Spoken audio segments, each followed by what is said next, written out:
Bonjour à tous, bienvenue sur la chaîne YouTube Foster Business, j'espère que vous allez bien. Merci à tous ceux qui se sont abonnés récemment à cette nouvelle chaîne. Pour ceux qui ne me connaissent pas, je m'appelle Faustin Prieux, je suis également le gérant d'une autre chaîne secondaire qui s'appelle UGK Trading, une chaîne qui marche relativement bien. On est 40 000 abonnés sur cette chaîne et c'est une chaîne nichée sur la bourse et le trading. Donc je connais très bien la création de contenu et donc je vais vous donner mon avis sur l'impact de l'IA sur la création de contenu. Est-ce que l'intelligence artificielle va remplacer les créateurs, les youtubeurs, les tiktokers, les podcasteurs, les télégrammeurs, peu importe en réalité? C'est la question en fait qu'on va se poser. Alors, pour être très direct, la réponse, elle est non. Elle ne va pas remplacer les créateurs de contenu. C'est juste que ça va complètement changer en fait la façon de faire du contenu, je pense. Il va falloir avoir une approche hyper dynamique avec l'intelligence artificielle, mais il y a certains qui vont pas prendre le virage et qui vont mourir. Des créateurs de contenu qui auront des bonnes chaînes avec 40, 50, 100 000 abonnés, qui seront invisibles en raison de l'intelligence artificielle. Ça, c'est des choses qui sont possibles. Des personnes qui vont pas justement prendre ce fameux virage. Alors, j'ai noté ici sur mon ordinateur plusieurs points importants. Le premier point, c'est de comprendre les règles du jeu de l'IA. L'IA, aujourd'hui, elle va permettre quoi? Le premier point, c'est l'automatisation de la création de contenu. C'est-à-dire que là, par exemple, je vous fais une vidéo, j'ai utilisé ChatGPT pour qu'il mette les différents points. Maintenant, je vous donne évidemment mon avis, il faut garder de l'authenticité, j'y reviendrai peut-être par la suite. Mais le premier point, c'est l'automatisation du contenu avec l'IA. C'est-à-dire qu'en 2 clics, on a un script sur ChatGPT. En 2 clics, on peut faire un avatar de vous qui va parler directement sur YouTube, sur TikTok, à droite à gauche. En 2 clics, on peut traduire votre contenu en allemand, en italien, en chinois, en ce que vous voulez. Donc, ça va permettre aussi d'aller chercher plus de monde, mais du coup, il y a aussi plus de concurrence. On le voit d'ailleurs avec MrBeast qui fait aujourd'hui du contenu, qui va concurrencer des youtubeurs franco-français. C'est une réalité. Donc, il y a énormément de choses qui vont changer. Les miniatures, elles vont être faites automatiquement. Il y aura des voix off qui pourront être faites automatiquement aussi. Clairement, un créateur de contenu, il pourra ne pas être derrière la caméra, il y aura du contenu qui va être fait. Maintenant, est-ce que c'est ce contenu-là qui va attirer? Je pense sur certains types de chaînes, sur certaines niches, oui, mais sur des stratégies de personal brand, c'est important de voir le visage. Là, vous voyez mon visage, vous voyez que je ne suis pas une IA. Et même aujourd'hui, s'il y a des avatars qui peuvent faire en fait office d'IA, ce n'est pas encore totalement optimisé. Et je pense même, et d'ailleurs c'est déjà le cas sur pas mal de plateformes, que quand c'est du contenu généré par IA, ça doit être mentionné. Et même si vous arrivez à écouter quelqu'un et ça ne se voit pas vraiment que c'est un avatar, je vais peut-être un petit peu loin, visuellement ça ne se voit pas, mais que vous le savez parce que vous êtes informé de ça et je pense que ça sera juste une obligation, bah, il n'y a même pas le même feeling en fait, c'est faux en quelque sorte. Donc, à mon avis, c'est bien de garder l'authenticité et de garder voilà, la création de contenu sur du personal brand, hein, je précise, avec une vraie personne derrière. Maintenant, tout ça, ça pourrait être traduit dans plusieurs langues et le contenu, il pourrait être démultiplié parce qu'on pourra en créer plus rapidement. On pourra faire des vidéos à la chaîne avec des scripts qui sont faits automatiquement avec des prompteurs, mais on gardera le côté humain, entre guillemets, derrière. Donc ça, c'est déjà le premier switch qu'il faut comprendre avec l'IA, c'est que il y aura de plus en plus d'outils accessibles. Il n'y aura plus besoin d'avoir une équipe de 150 personnes, j'exagère, de 10 personnes pour faire du contenu. Juste une personne toute seule, en s'aidant de l'IA, elle pourra faire du contenu hyper intéressant, y compris du montage vidéo qui pourrait être automatisé. Donc, il y aura un gain de productivité gigantesque, un gain de productivité énorme. Ça veut dire que tous ceux qui font de la création de contenu sur YouTube ou autres et qui veulent rester visibles, si vous faites qu'une vidéo par mois, vous allez vous faire allumer. Parce que ceux à l'époque qui faisaient une vidéo par mois hyper qualitative, ils pourront faire à qualité équivalente, non pas une, mais peut-être 10 vidéos dans le mois. J'exagère un petit peu volontairement, mais c'est ça que je veux dire. Donc, c'est-à-dire que l'IA, en fait, elle ne va pas changer grand-chose sur la création de contenu et sur votre performance, sur votre nombre d'abonnés gagnés, dans la mesure où vous faites le virage et que vous allez augmenter la cadence pour être sur une cadence et un rythme de poste équivalent à ce qui va être fait par vos concurrents.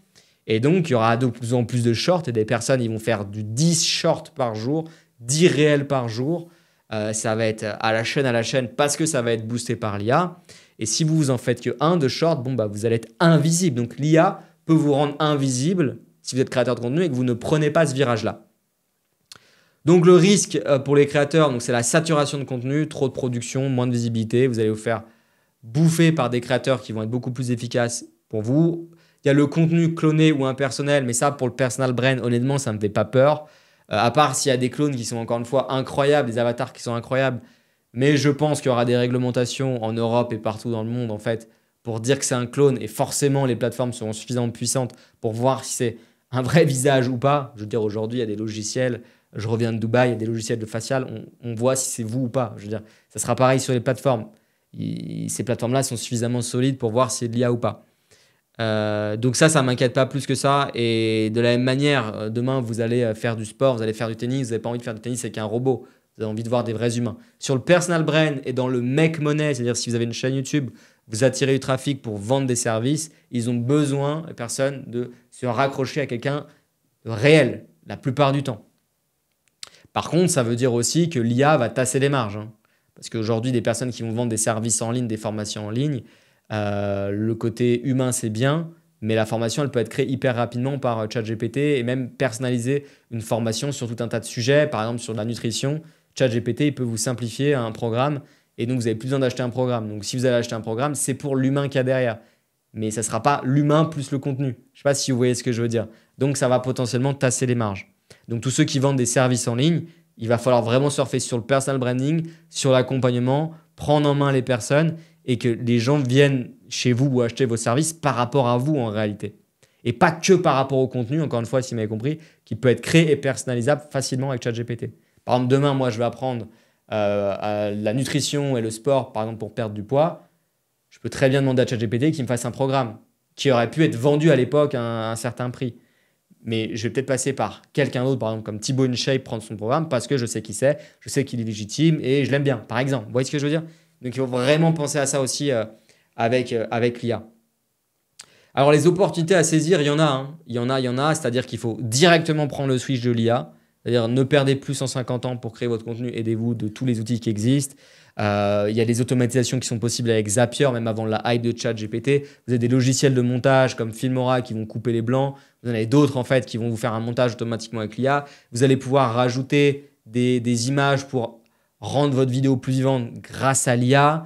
Vous allez pouvoir faire pas mal de choses en fait pour être beaucoup plus efficace en fait, tout simplement. Vous allez même pouvoir poster automatiquement les éléments, votre contenu sur les réseaux via l'IA. Il y a énormément de choses que vous allez pouvoir faire.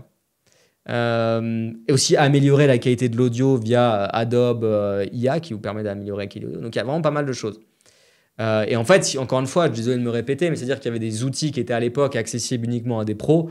Aujourd'hui, n'importe qui peut faire une vidéo. Il vous suffit d'avoir un téléphone qui fonctionne bien, même un micro pas top. Vous pouvez améliorer la qualité de l'audio avec de l'intelligence artificielle. Vous pouvez vraiment presque tout faire aujourd'hui. Donc il n'y a plus de barrière à l'entrée. Et donc ceux qui étaient assez aisés, riches, ils étaient contents qu'il y ait des barrières à l'entrée parce que du coup, après, ils restaient leaders. Maintenant, il y a n'importe qui peut devenir bon sur YouTube. C'est-à-dire qu'il y a une concurrence énorme. Donc, on est obligé de faire du volume. Maintenant, quand je vous ai parlé de faire du volume et d'augmenter la fréquence, ça ne veut pas dire de faire de la mauvaise qualité. L'idée de l'IA, c'est de pouvoir augmenter son volume en conservant la même qualité de contenu. Voilà. Et ce qui restera maintenant irremplaçable, c'est la personnalité et l'authenticité du créateur. Ce que je vous disais. C'est-à-dire que là, vous voyez, moi, je lis volontairement à la pas de script. J'ai des éléments, j'aime bien être naturel sur cette chaîne. Peut-être c'est pas ce qu'il y a de plus efficace. L'avenir nous le dira. Mais encore une fois, quand on veut vendre un service derrière et qu'on cherche pas que à faire des vues, il faut ce côté un peu humain. Donc vraiment l'authenticité, la personnalité du créateur. Une compréhension fine de l'audience, ça changera pas. Il faut de l'émotion, il faut de l'humour, il faut pas être chiant, il faut pas être robotique. Ce qui est un peu le cas, notamment des avatars où c'est trop scolaire, trop strict en quelque sorte. Ensuite, pour avancer sur cette vidéo, même si on arrive à la fin, ce qu'il faut faire aujourd'hui, c'est se former sur l'intelligence artificielle. Alors, j'ai aucun lien dans la description à vous mettre. Peut-être comment vous la regarderez, il y en aura. Mais pour l'instant, effectivement, j'en ai pas. Mais je vous invite à vous former sur l'intelligence artificielle le plus possible via des formations en ligne qui ne coûtent pas trop cher. Même demander à ChatGPT ou à d'autres systèmes de vous former sur ces sujets-là, ça peut être intéressant. Vous devez directement intégrer l'IA, mais dans tout votre business, pas uniquement dans la création de contenu. Et miser aussi un petit peu sur la différenciation humaine en fait. C'est le seul truc qui va nous rester, c'est notre authenticité. Donc il faut être vigilant. Mais encore une fois, ça dépend de votre niche, ça dépend de ce que vous faites. Il y a des vidéos qui seront 100% IA, qui cartonneront. Et c'est déjà le cas sur Internet, sur TikTok. Il y a des TikTokers qui font des vidéos de chats qui vont, je sais pas moi, aller attraper une souris, etc. C'est un peu enfantin. Ils font des millions de vues. C'est 100% généré par l'IA. Et sur ces vues-là, ils ont des revenus qui sont générés par TikTok, en fait. Donc, il y a des moyens de faire du business aussi avec l'IA sur de la création de contenu. Mais la création de contenu personal brand, gardez ça en tête, c'est l'authenticité. Donc, j'espère que cette vidéo vous a aidé à voir plus clair, à moins paniquer. Sachez juste qu'il faut se bouger, il faut augmenter le volume et il faut aussi améliorer la qualité avec l'IA tant que c'est possible, mais garder cette authenticité. Je vous dis à plus tard et comme d'habitude, soyez très prudents lorsque vous faites du business. C'était Foster Business. Mettez-moi un like, un abonnement, un commentaire. Merci beaucoup.